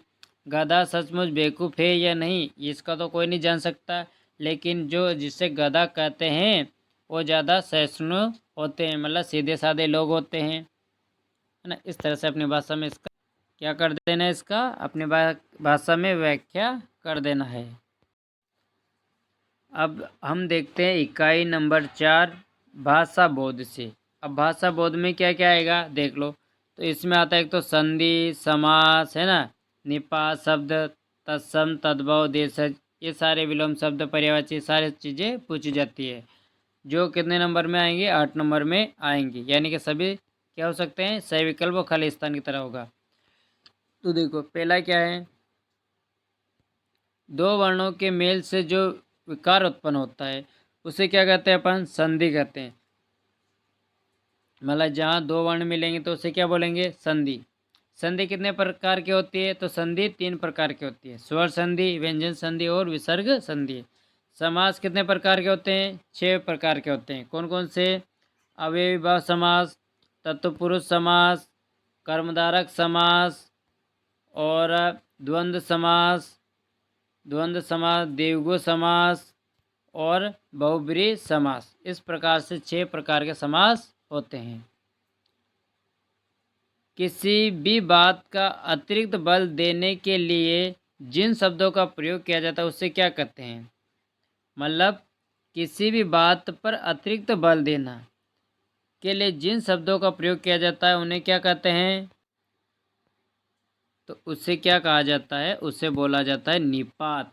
अगर किसी शब्द का किसी बात पर अतिरिक्त बल देकर अगर कोई शब्द बोलेंगे तो उसे क्या बोलेंगे, निपात। जैसे वह भोपाल ही जाएगा, ही जाएगा। अब देखो वह तो क्या हो गया, कर्ता, भोपाल क्या हो गया, स्थान। अब ही क्या है, निपात है ना। तो निपात क्या होता है, किसी शब्द पर जोर देके बोलना ही निपात कहलाएगा।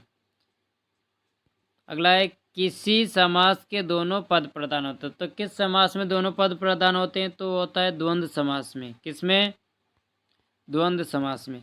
और द्वंद्व समास की पहचान क्या होती है कि इनके बीच में क्या आएगा? और आएगा, और ये दोनों विलोम शब्द होते हैं। ये बात भी द्वंद्व समास में अपने को याद में रखना है। तो ये कौन सा हो जाएगा? द्वंद्व समास हो जाएगा। श्याम भी जाएगा, श्याम भी जाएगा। अब देखो, शाम कौन हो गया? तो ये तो हो गया कर्ता। जाएगा क्या हो गई? क्रिया, है ना। तो शाम तो हो गई संज्ञा, और जाएगा क्या हो गई? क्रिया। तो बी कौन है? बी निपात है। बी कौन है? निपात है। आगे द्वंद्व समास का सही उदाहरण। अब द्वंद्व समास का ढूंढना है ना, तो उल्टा ढूंढो। सिर में दर्द, तो सिर में दर्द तो नहीं होगा। देश किसान नहीं होगा। पल पल नहीं होगा। भाई बहन, देखो दोनों अपो उल्टा है कि नहीं है? विलोम शब्द है कि नहीं? भाई, तो भाई का उल्टा क्या होता है? तो भाई का उल्टा होता है बहन, है ना। तो ये हो जाएगा आपका द्वंद्व समास। प्रबल शब्द में उपसर्ग और मूल शब्द अलग कीजिए। प्रबल, तो देखो प्रबल में उपसर्ग किन्हें बोलते? पहले तो ये बताओ। उपसर्ग मतलब जो शब्द कहाँ जुड़ेंगे? आगे जुड़ेंगे, उन्हें बोलेंगे उपसर्ग। कैसे याद रख सकते हैं? तो देखो, एक होता है अपने पास प्रत्यय, एक होता है उपसर्ग, और एक होते हैं प्रत्यय। प्रत्यय उपसर्ग का ऐसे याद रख लो कि अ उ कैसे नजर आ रहा? अ जैसा नजर आ रहा। तो अ से याद रख लो कि आगे। और प्रत्यय, प्रत्यय में क्या नजर आया? प से याद रख लो पीछे। मतलब जो शब्द आगे जुड़ेंगे उन्हें बोलेंगे उपसर्ग, और जो शब्द पीछे जुड़ेंगे उन्हें बोलेंगे प्रत्यय। तो देखो, प्रबल, प्रबल में को अगर तोड़ेंगे तो क्या निकलेगा? एक तो प्र, और एक क्या निकला? बल। तो बल तो क्या हो गया? मूल शब्द। और प्र क्या हो गया? प्र हो गया आपका उपसर्ग। क्या हो जाता है? उपसर्ग। तो कह रहा है कि इसका उपसर्ग क्या हो जाएगा? स नंबर का ऑप्शन हो जाएगा। रंगीला शब्द में कौन सा प्रत्यय है? तो देखो, प्रत्यय कहाँ लगता है? पीछे। प्रत्यय मतलब पीछे। तो रंगीला, अब देखो रंगीला को जब तोड़ेंगे अपन तो क्या निकलता है? एक तो रंग, क्या निकला? रंग।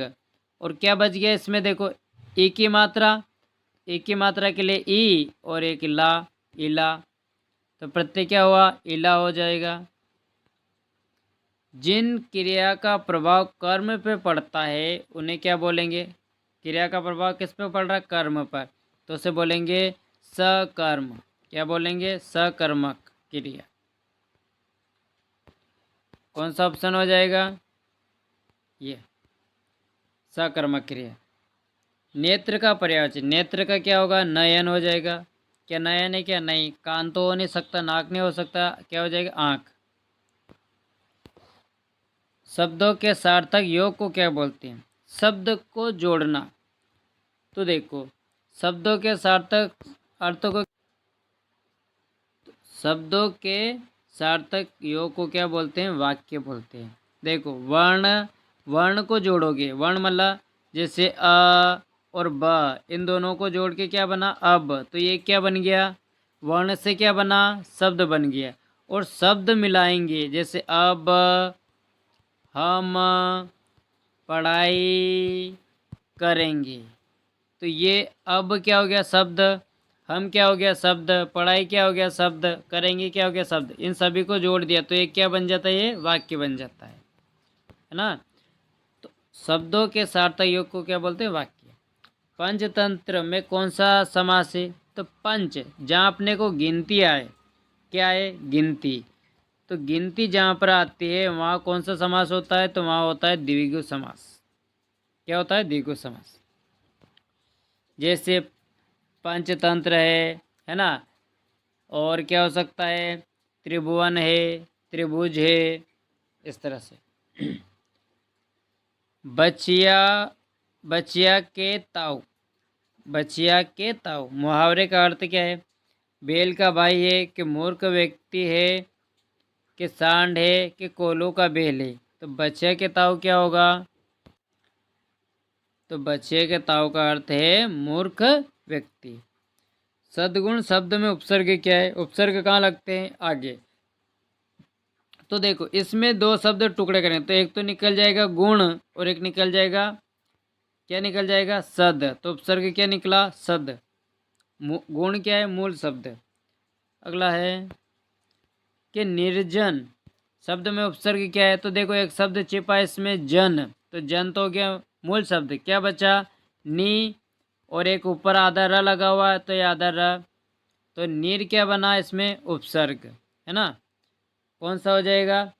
स नंबर का ऑप्शन हो जाएगा। सेनापति शब्द में समास है, सेनापति। अब इसका टुकड़े करो तो क्या बनता है? सेना का, सेना का प्रमुख, है ना, सेना का प्रमुख। अब देखो बीच में क्या आया? का, यानी कोई विभक्ति आती है जैसे का, की, के, में, पर, तो उनके साथ क्या आता है? तत्पुरुष समास आता है। नेम, नेम शब्द का तत्सम रूप क्या? तत्सम किन्हें बोलते हैं? जो शब्द संस्कृत से सीधे हिंदी में आ गए उन्हें बोलते हैं तत्सम। तो नेम शब्द का तत्सम,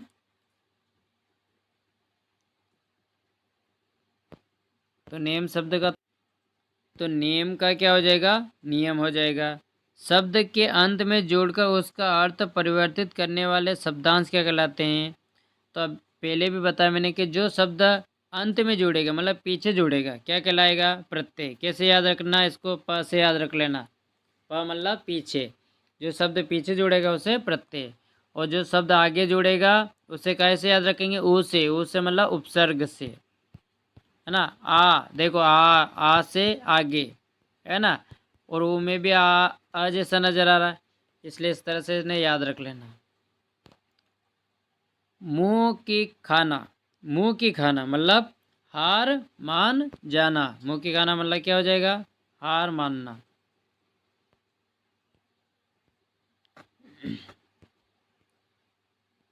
अब रिक्त स्थान देखो, क्या रिक्त स्थान? वे शब्द, शब्दांश जो शब्द बनाते समय आरंभ में लगते। आरंभ मतलब आगे लगेगा, तो आगे कौन लगेगा? उपसर्ग के प्रत्यय। प से तो प्रत्यय, प्रत्यय मतलब पीछे, उ से आगे, आगे मतलब उपसर्ग, तो आगे कौन लगेगा? उपसर्ग लगेगा। बौद्धिक शब्द का मूल शब्द क्या? देखो बौद्धिक के टुकड़े करोगे तो क्या निकलेगा? बौद्धिक में से निकलेगा एक तो निकलेगा बुद्धि, क्या निकला? बुद्धि। धन क्या निकला? ये देखो ई की मात्रा है ना इसमें, तो एक बुद्धि, तो मूल शब्द क्या है? बुद्धि। उपहास शब्द में उपसर्ग क्या है?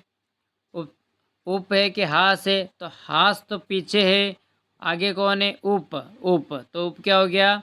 उपसर्ग। आचार के पूर्व अति उपसर्ग जोड़कर बनाया जाएगा।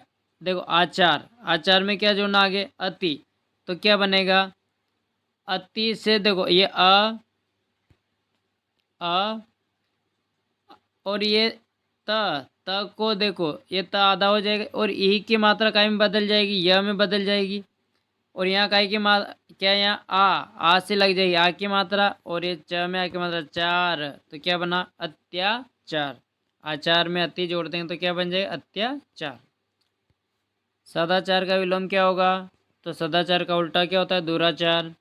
अन्य भाषा के संपर्क के कारण हिंदी में आने वाले शब्द कहलाते हैं। अन्य भाषा से कोई शब्द अगर अपने हिंदी में आता है तो उसे बोलेंगे विदेशी शब्द, जैसे अंग्रेजी, फारसी, है ना, ऐसे शब्द भी आ जाते हैं। कमल का पर्यायवाची क्या है? तो कमल, कमल कहाँ खिलता है? कमल खिलता है पानी में, है ना। और पानी में जो खिलता है उसके पीछे हमेशा ध्यान रखो क्या लगेगा? ज लगेगा। क्या लगेगा? पीछे लगता है ज उसके, तो पंकज हो जाएगा। अब पानी में, चलो और फिर बताएंगे आगे आएगा। तो कलई खुलना, कलई खुलने का अर्थ क्या होगा? पोल खोलना, क्या के खुलना? तो उसकी कलई खुल गई मतलब उसकी पोल क्या हो गई? खुल गई। कमाई में प्रत्यय क्या है? तो कमाई में देखो इसको अलग करेंगे तो क्या निकल जाएगा? एक तो निकल जाएगा कम, और क्या निकला, आ की मात्रा और ई, आ और ई, तो क्या हो गया, प्रत्यय क्या हो गया इसमें, आ ई, आई प्रत्यय हो जाएगा। अनंत, अनंत शब्द का उल्टा क्या है, अनंत मतलब अनेक, बहुत ज्यादा, तो इसका हो जाएगा संक्षिप्त मतलब छोटा या कम। अब जोड़ी देखो, रातों रात, रातों रात, तो रातों रात का क्या होगा, रात ही रात। निरोग, निरोग, निरोग का क्या होगा, चलो इसको अभी रुक जाओ, इसका संधि विच्छेद तो करेंगे तो क्या होगा, विसर्ग संधि में आता है निरोग। शत्रु का विलोम, शत्रु का उल्टा क्या होगा, मित्र हो जाएगा। विष का पर्यायवाची, तो विष, विष का क्या हो जाएगा, जहर, जहर को विष बोलते हैं। रात का तत्सम, तत्सम मतलब जो शब्द सीधे संस्कृत से है, तो रात का क्या हो जाएगा, रात्रि।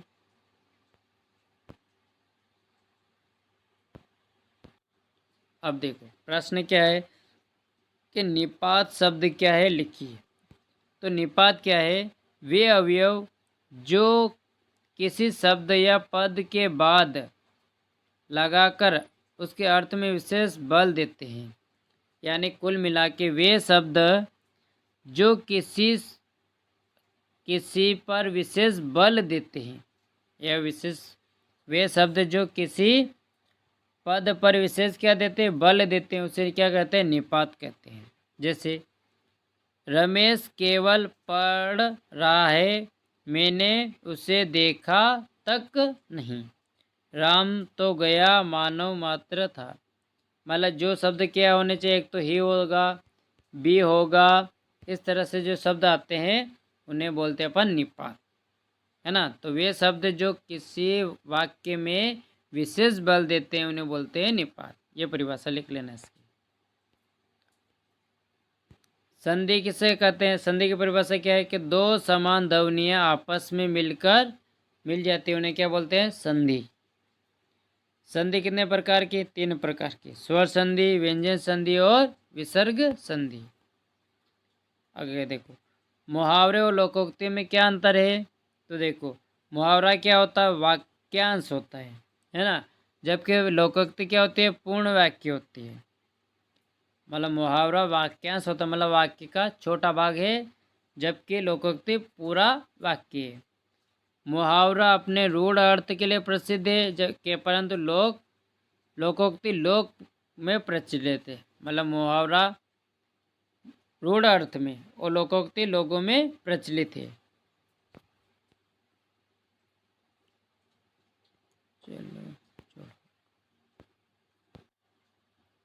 अगले क्या है कि परिभाषा याद करना, समास। समास किसे कहते हैं, परस्पर लाने वाले दो या दो से अधिक शब्दों के मेल को समास कहते हैं। कैसे याद रखोगे, देखो कि दो शब्दों के मेल से जो विकार उत्पन्न होता है उसे क्या कहते हैं, समास कहते हैं, सीधी सी बात। और दो वर्णों के मेल से जो विकार उत्पन्न होता है उसे संधि कहेंगे। और दो शब्दों के मेल से, दो या दो से अधिक शब्दों के मेल से जो विकार उत्पन्न होता है उसे क्या बोलेंगे, उसे बोलेंगे समास। ये ध्यान रखना। वर्ण, वर्ण मतलब जैसे क ख ग गण, ऐसे अ आ ई, ऐसे मात्रा, है ना, उनसे अगर विकार उत्पन्न हो रहा है तो उसे क्या बोलेंगे, संधि। और शब्द से कोई विकार उत्पन्न होता है तो उसे क्या बोलेंगे, समास कहते हैं। समास कितने होते हैं, समास के भेद याद रखना, 6 भेद होते हैं। अव्ययीभाव समास, कर्मधारक समास, तत्पुरुष समास, द्विगु समास और बहुब्रीहि समास और द्वंद्व समास। अब देखो कैसे याद रखना, देखो इसमें पहला पद क्या होगा, अवयव होगा। अवयव कौन होते हैं, जैसे यथा, है ना, यथा होगा, इस तरह से शब्द आते हैं। तत्पुरुष समास को कैसे याद रखो कि इसमें विभक्ति आती है, जैसे का की, जैसे राजा का पुत्र, है नी, का की के या में पर, ऐसी विभक्ति आती है। कर्मधारक में पहला अक्षर क्या होगा, विशेषण होगा, मतलब किसी विशेषता बताएगा। जैसे कृष्ण, किसी की विशेष, जैसे नीलांबर, नीलांबर, है ना, मतलब नीला अंबर मतलब वस्त्र, मतलब वस्त्र कैसा है, नीला नीला है, मतलब उसकी क्या बताया जा रहा है, विशेषता बता रहे हैं ये। द्विगु समास को कैसे याद रखना, इसमें गिनती आएगी आगे, जैसे त्रिपथ मतलब 3 रास्ते, पंचवटी मतलब 5 वट वस्तुओं वृक्षों का समूह, इस तरह से।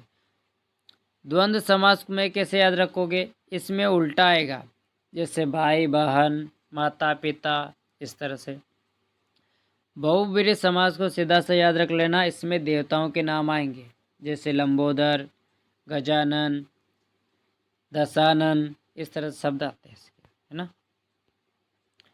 तत्सम किन्हें कहेंगे, तो ऐसे शब्द जो संस्कृत से सीधे काय में आ गए, हिंदी से आ गए, जो यानी कि संस्कृत से उठ के काय में आ गए, हिंदी में आ गए, उन्हें तत्सम शब्द कहते हैं। ठीक है, चलो इसके उदाहरण देख लो। तो इनके उदाहरण क्या क्या हो सकते हैं, जैसे मस्तक स, मस्तक, पत्र, अस्थि। अब नीचे उसने दिया है कि संधि और समास में अंतर बताओ। तो मेन अंतर क्या है कि संधि में 2 वर्णों का क्या होता है, मेल होता है, योग होता है, और समास में 2 पदों का या 2 शब्दों का मेल होता है समास में। ठीक है, संधि में 2 वर्णों के मेल से जो विकार उत्पन्न होता है, ठीक है, वही बात बोल रहा है इसमें। संधि को तोड़ना विच्छेद कहलाता है, ये अच्छी बात है। संधि को तोड़ना क्या कहलाएगा, विच्छेद, और समास को तोड़ना विग्रह कहलाता है। ठीक है, ये दोनों पॉइंट याद रख लेना। अब देखो और क्या याद करोगे तुम, औपचारिक या अनौपचारिक पत्र, मतलब तुम्हें एक पत्र लिखना रहेगा या एक एप्लीकेशन लिखनी रहेगी। ठीक है, ये देगा तुम्हें परीक्षा में। और क्या दे सकता है, तो देखो और एक कैसे तुम्हें अपठित गद्यांश देगा, जिसका उत्तर इसी में से छांटना रहेगा। ठीक है, इतना और याद कर लेना। इस तरह से अपना पेपर पूरा हो जाता है। देखने के लिए धन्यवाद। चैनल को लाइक और सब्सक्राइब करें और अपने दोस्तों के साथ शेयर करना ना भूलें।